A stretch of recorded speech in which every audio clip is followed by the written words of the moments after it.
Hello guys, welcome back to my channel. Today I'm coming to you with part 2 of the Nose Behind Perfumer series. Let me give you a bit of a clue about who we're talking about today. Baccarat Rouge, Baccarat Rouge Extrait, Grand Soir, Oud Satin Mou, Gentle Fluidity, My Burberry, For Her by Narciso Rodriguez, just to name a few. This brand is so unique and successful that the brand has managed to grab the attention of the multi-billion-dollar luxury goods conglomerate LVMH to purchase the brand off of the owner. Have you guessed it? Yes, today's episode is about none other than the mastermind perfumer, Francis Kurkdjian. Stay tuned. Francis Kurkdjian was born in May 1969 in Paris to parents from Armenia. Similarly to Quentin B, she came from a performing arts background, and around the age of 13 he started gaining his interest in perfume. And in 1990 he joined a very prestigious perfume school in the Paris region. He then graduated in 1993, and shortly after, in 1995, he created his first pioneering fragrance, Mâle Jean Paul Gaultier. This creation obviously put him on the map and is still famous till this day. Where does Francis Kurkdjian get his inspiration from?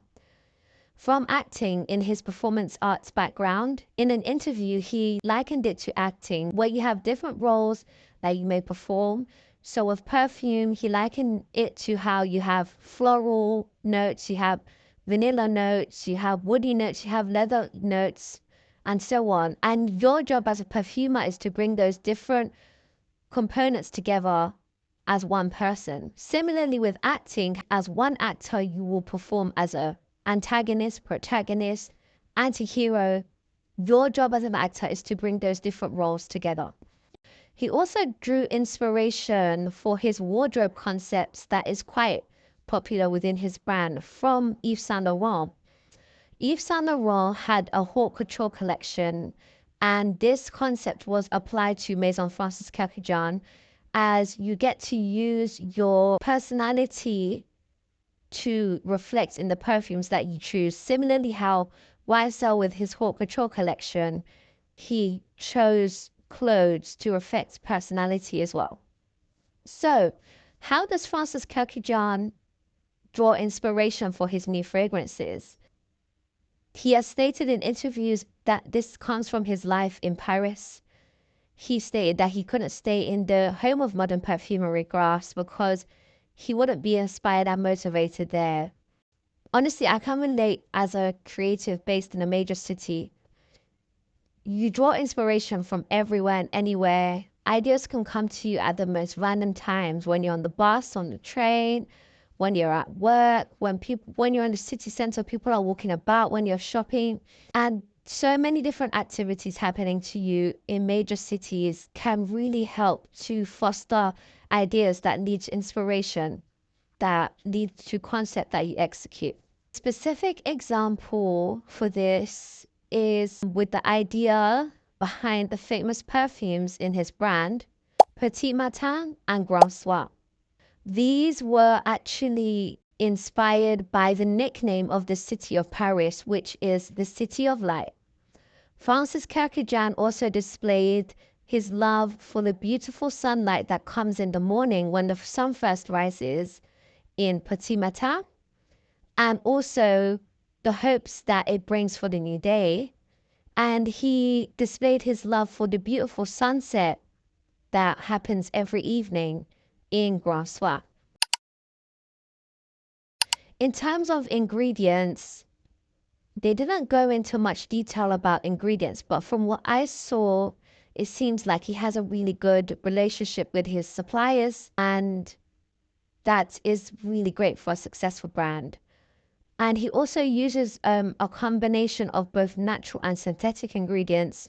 I have seen natural ingredients such as oud and orange blossom in their fragrances, and I've also seen synthetic ingredients such as aldehydes or amber in their fragrances as well. So when it comes to testing, how does Francis Kurkdjian test his fragrances? So he tests it on different skin types. He obviously tests the perfume first on his own skin and also on the skin of his business partner, Mark Shire, and some of his employees around him. This, I think, in my opinion, is a great approach because it allows for there to be a larger pool of test subjects to get a better understanding of how the public would receive this perfume before it's released to the masses. Now, let's go into his career highlights. So, first things first, 2 years after graduation from a prestigious perfumery school, he created Le Mâle for Jean Paul Gaultier in 1995. This pioneered his work as a perfumer, and his career went from strength to strength after that. Another incredible moment for his career was in 2003 when he released Narciso Rodriguez for Her, very famous perfume. This perfume to this day is incredibly popular and one of the hallmarks of the perfume industry. In 2009, he created his brand, now as we know, Maison Francis Kurkdjian, with his business partner, Mark Shire. In 2013, Francis Kurkdjian released a limited edition perfume with the world-renowned crystal company Baccarat. He gave a bottle of this perfume as a gift to an executive of a luxury store company who encouraged him to add this perfume to his permanent collection with his brand. And a year later on, in 2014, he released the perfume Baccarat Rouge 540 with the permission of Baccarat to release this perfume to the public, as I believe he had some sort of contract with them. In 2017, multi-billion-dollar luxury goods conglomerate LVMH purchased Maison Francis Kurkdjian for an undisclosed amount. Cha-ching. And finally, in 2021, Francis Kurkdjian was appointed the creative director for Dior Parfum. As we have seen quite a few of his releases now, he released one just this year, Bois Talisman. So let's get into the juicy part, the part you guys have all been waiting for. What are his signature fragrances? So let's start familiar. You have Baccarat Rouge 540, Baccarat Rouge Extrait, Grand Soir, Oud Satin Mood, Oud Satin Mood, Gentle Fluidity Gold, Namal, Burberry Her, Narciso Rodriguez for Her, My Burberry, Miss Dior Parfum, New Look, Elisable Parfum, Rose Barbar, Ultra Mâle, Amoureuse Femme, Dior Esprit collection. My favorite from that collection, by the way, is Lucky. And I also like Rouge Trafalgar, which is very, very sweet and bubbly. As with any career, what challenges may Francis Kurkdjian be facing?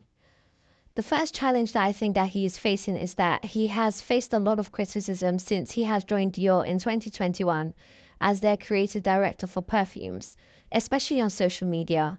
His work since he has joined have been incredibly unpopular, such as the newly released Sauvage Eau Forte, which performed terribly on the Fragrantica Awards at the end of 2024, was actually voted as one of the worst releases of 2024.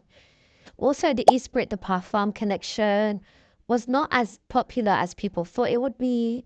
I think mainly because of the price range, as some people just felt like it was just the poor flanker. Also, Bois Talisman, which he released last month, and New Look faced a lot of negativity on social media, which I think is a shame because I think New Look is a beautiful fragrance. I wasn't really sure about Bois Talisman. Another challenge that I believe he may be facing is that I feel like his creativity and opportunities may be hindered due to the fact that he is not based in the home of modern perfumery, Grasse. Looking at this, it seems that he operates his brand from more of a business perspective than a creative perspective, hence him choosing to be based in a major city like Paris rather than Grasse, because, you know, Paris, the business opportunities may be more. Honestly, his impact in modern day perfumery cannot be understated. It cannot be disputed, simply due to the huge reception he received since the release of Baccarat Rouge 540.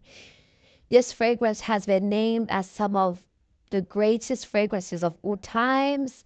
It has also been named as a trailblazer in perfumery, and it essentially has its own category of its own when it comes to perfume because of how unique and unprecedented it was during its release. After it was released, several brands went to go and try and formulate their own version of Baccarat Rouge. Contrary to other perfumers, he has mastered the art of mass appealing scents as the general public who may not have an idea at all about perfumery. We're talking about your average Joe here, is familiar with Baccarat Rouge and the Maison. He's that guy. Baccarat Rouge has also found its way into being the signature scent of a lot of people, despite its price range, despite the fact that the average person may not know much about perfumery, but they know Baccarat and that is their signature scent, which I think is quite hard to achieve, but Francis Kurkdjian has managed to achieve that. As a result, I feel like his impact cannot be disputed, especially in the world of social media, which has greatly contributed to his success. As a result of Baccarat, the Maison has become incredibly popular, and consequently, future releases that he released afterwards also gained traction and popularity simply because it's from the house that Baccarat was from. You know, people will come into the store looking for Baccarat, and they'll see other stuff from the same brand that Baccarat is. And you know, that's how Grand Soir became popular. That's how, actually, I think Grand Soir was released before. That's how Oud Satin Mood became popular, and so on.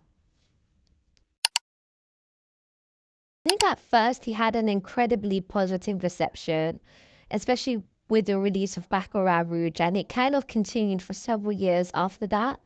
But unfortunately, since joining Dior, due to the negative opinions people have about his work since joining Dior, I think that has slightly decreased now. A lot of the things I say from this point on are my personal opinion. I do believe that Francis Kurkdjian will continue to be a household name, but my fear is that his popularity may wane as time goes on due to the disappointing releases since his joining of Dior. As I stated before, this is the opinion of people on social media. If the masses are receiving it that way, that may affect his future prospects. I think he should go back to focusing on his own personal brand. But I'm assuming that may be something to do with the contract with LVMH, because Dior is also an LVMH brand. Maybe there's some clause there. Allegedly, this is just what I think. I think the new releases with MFK did slow down a bit since he joined Dior. I know they released 724, and I know they also released A Pomme, and they re-released the Absolute Pour le Matin. They released Reflet d'Ombre. He's released quite a few, but he's kind of slowed down with his work with MFK since joining Dior. I would also say, from a business standpoint, I believe the reason why MFK is so successful as a perfume brand is because he has a really great relationship with his business partner, Mark Shire. He keeps him in the loop with every decision that he makes, and he treats him as his first customer. From the little I know of business, the key to having a successful business is that the stakeholders, the decision makers, have a good relationship. And that I can see from Francis Kurkdjian's relationship with his business partner. Finally, another thing that I appreciate about his state of work is that he is very inclusive of the people around him and their opinions and their thoughts on the scents. I think this, from a customer perspective, is very, very positive, because the larger pool of people you have to give you an idea of what people want, the more successful your fragrance is like to be. And we've seen that. We saw that with Baccarat Rouge. We saw that with Oud Satin Mood. We saw that with Grand Soir. We saw that with A la Rose L'Homme. All right, that's all, folks. Thank you for listening to this episode about Francis Kurkdjian and his work. Let me know your thoughts in the comments, and let me know which perfumer you would like to see next. If it's not on my list, I will add it to my list. I'm happy that you guys are really enjoying this series. It's really fun for me to make, and I just want to share my love for perfumery with the world. So thank you very much. Please do not forget to like, comment, share, and subscribe. I really like reading you guys' comments, so please don't mind taking a few seconds to comment something. And I will be releasing this series once a week. So the next episode will happen 7 days from this. So yeah, thank you so much. Mwah. Bisous. Bye bye.